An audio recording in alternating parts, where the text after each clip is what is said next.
शादी दीपा से हुई थी। दीपा बहुत खूबसूरत थी। शादी के 4 साल बाद उनकी कोई संतान नहीं हुई। जब छोटे भाई अरविंद की शादी हुई तो खुश रहो बेटी, जल्दी ही हमारे घर में खुशखबरी सुनाना। माला का रंग बहुत काला था, जबकि उसकी जेठानी दीपा बहुत गोरी थी। दीपा बहुत ही घमंडी और नक्शड़ी भी थी। घर का कोई काम नहीं करती थी। माला बहुत ही सीधी साधी थी। दीपा ने माला के आते ही घर के सारे काम की जिम्मेदारी उस पर ही डाल दी। कुछ दिनों बाद एक बार दीपा की बहन श्रीजा जब उनके घर आई तो दीपा, तेरी देवरानी इतनी काली है, तुम लोगों ने शादी से पहले देखा नहीं था क्या? अरविंद की लव मैरिज हुई है, हम क्या कर सकते थे, उनकी पसंद है। दोनों बहनें ठठा कर हंस पड़ी। माला ने उनकी बात सुन ली थी, वो उदास हो गई। एक दिन जब माला बाजार से सब्जी लेकर घर आ रही थी, तभी उसने देखा कि सड़क के किनारे एक औरत जमीन पर गिरी हुई थी और उसने उसके झोले में से सामान इधर उधर बिखर गया था। उसने उसके झोले में सारा सामान उसे थमा। उसके घुटनों पर चोट लग गई थी। उसने तुरंत अपने रुमाल से उसके घाव साफ कर दिए और अपने दुपट्टे का एक टुकड़ा फाड़कर उस पर बांध दिया। आपको कहाँ जाना है? मैं रास्ता भूल गई हूँ। क्या तुम्हें पता है कि रामफल चौक कहाँ है? चलिए, मैं आपको वहाँ छोड़ देती हूँ, मैं भी उधर ही जा रही हूँ। माला ने एक रिक्शा रोका और उसको सहारा देकर बिठा दिया। जब रिक्शा रामफल चौक पहुँचा तो वो औरत उतर गई और उसने माला को अपने झोले में से एक पैकेट निकाल कर दिया।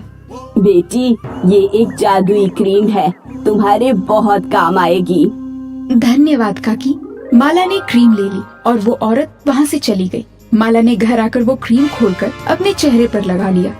जब दूसरे दिन वो सुबह उठी तो उसने अपना चेहरा आईने में देखा और वो हैरान रह गई। ये देखिए, मैं तो दीपा भाभी की तरह गोरी हो गई हूँ। अरविंद ने देखा तो वो उसे आश्चर्यचकित होकर देखता ही रह गया। माला रोज रात को वो क्रीम लगाकर सोती। उसकी शादी को लगभग 1 साल हो गए थे। उसकी तो दुनिया ही बदल गई। वो माँ बनने वाली थी। जब घर में सबको इस बात का पता चला तो सब बहुत खुश हुए। दीपा तो जल भुनकर राख हो गई थी। एक बार उसकी जेठानी की बहन श्रीजा फिर आई। उसको देखते ही, दीपा, ये प्लास्टिक सर्जरी करा के आई है क्या? अरे नहीं, पता नहीं कैसे ये इतनी गोरी हो गई और अब तो माँ बनने वाली है। घर में उसकी इज्जत बढ़ गई है, जैसे मैं तो कुछ हूँ ही नहीं। माला का खोया हुआ आत्मविश्वास लौट आया था।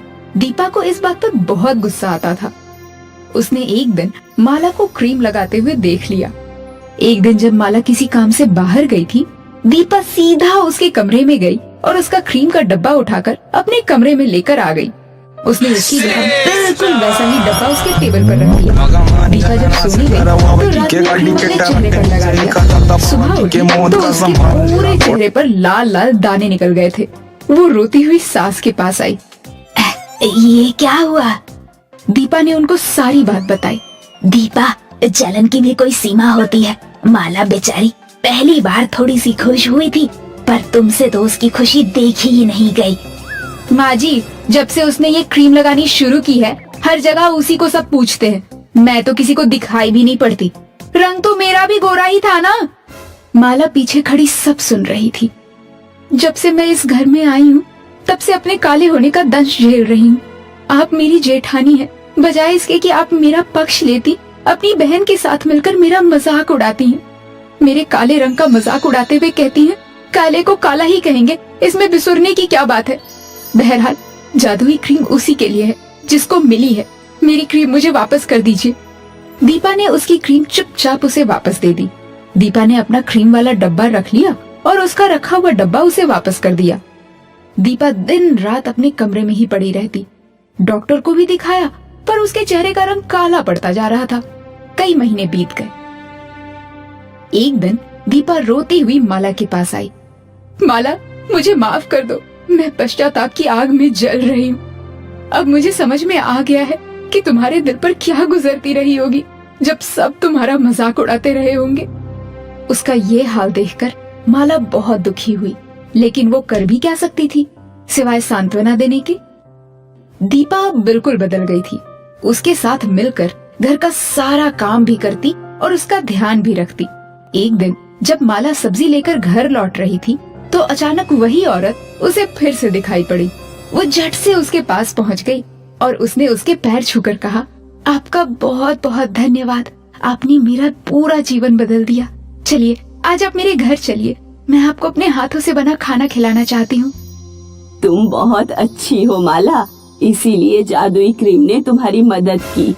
आप मेरी जेठानी दीपा को पहले जैसा कर दीजिए। उसको अपने किए की बहुत बड़ी सजा मिल चुकी है। वो बहुत पछता रही है और हो सके तो उन्हें भी एक संतान दे दीजिए। तब उसने अपने झोले से निकालकर एक क्रीम का डब्बा दिया। उससे कह देना अगर वो अपनी बुरी आदतें नहीं छोड़ेगी तो इस क्रीम का कोई फायदा नहीं होगा। हाँ, तुम 5 गरीब औरतों को खाना खिला देना, समझ लेना मैंने खा लिया। ये कहकर वो तुरंत वहाँ से अंतर्ध्यान हो गई। जब माला तो उसने दीपा को वो क्रीम देते हुए कहा, भाभी आपको अपने आप को बदलना होगा, तभी ये क्रीम अपना जादू दिखा पाएगी। आपका चेहरा पहले जैसा हो जाएगा और आपको संतान सुख भी प्राप्त होगा। माला, मैं अपने आप को पूरी तरह से बदल लूंगी। बस एक बार मेरा चेहरा पहले जैसा हो जाए और मेरी गोद भर जाए। कुछ ही दिनों बाद दोनों देवरानी जेठानी ने प्यारे प्यारे बच्चों को जन्म दिया। अब दोनों बहुएं प्रेम से रहने लगी। एक दिन, छोटी बहू, तुम्हारी क्रीम तो वाकई जादुई है। अच्छे लोगों के साथ हमेशा अच्छा ही होता है। दोनों बहुएं मुस्कुराकर अपने बच्चों को प्यार से दादी की गोद में डालकर अपने काम में व्यस्त हो गईं।